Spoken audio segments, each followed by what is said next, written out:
Ever heard of the last Mughal emperor of India?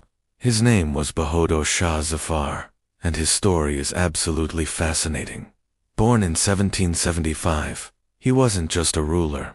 He was a celebrated poet and a deeply spiritual man, known for his tolerance and refined culture.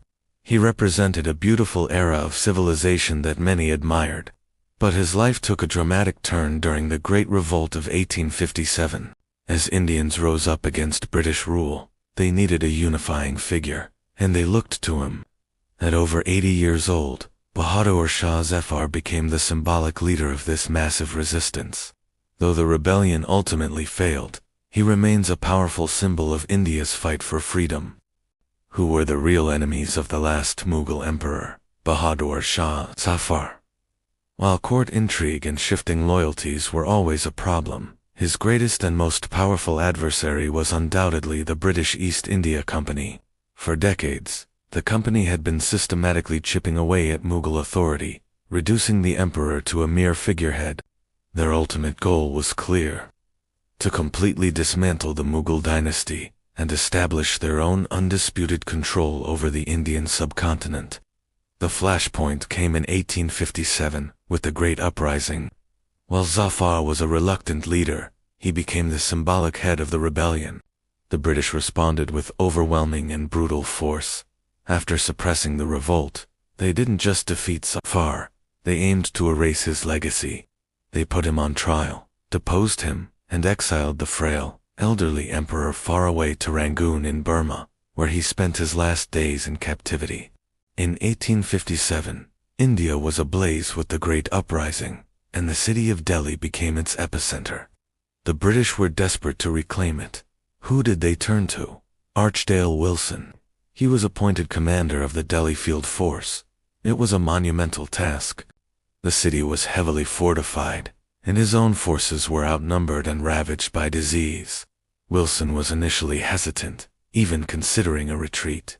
But urged on by his officers, he launched the final assault. After days of brutal street-to-street fighting, the British forces captured Delhi.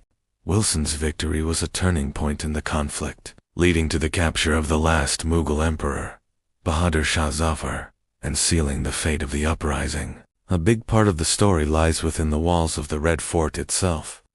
During the reign of its last emperor, Bahadur Shah Zafar, the court was a hotbed of division.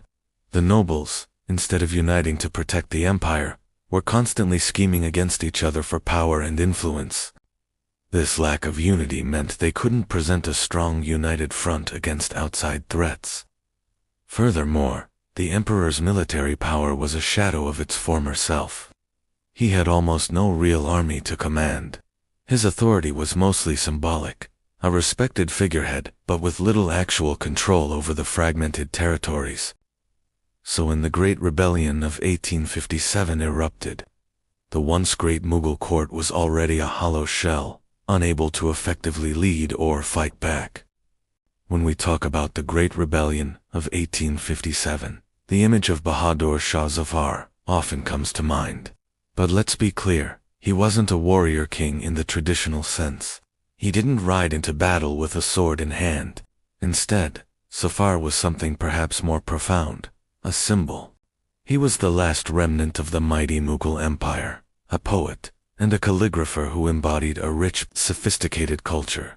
His leadership during the uprising was more symbolic than strategic. He represented a united resistance against foreign rule, a figurehead that diverse groups could rally behind. His ultimate defeat wasn't just the fall of a king. It was the end of an era. The rich tapestry of Indo-Persian courtly culture, the poetry, the art, the etiquette, all vanished with him. Zafar's story is a tragic reminder that when a ruler falls, it's not just a political change.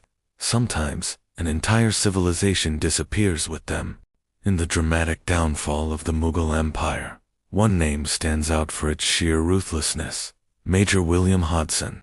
This British officer played a pivotal role in shattering the last vestiges of Mughal royalty. After the siege of Delhi in 1857, it was Hodson who captured the last Mughal emperor, Bahadur Shah Zafar. But he didn't stop there. In a chilling act of cold-blooded violence, Hodson executed Zafar's sons, Mirza Mughal, and Mirza Khizr Sultan, and his grandson, Mirza Abu Bakr. He shot them himself at a place now known as Kuni Darwaza, or the Bloody Gate.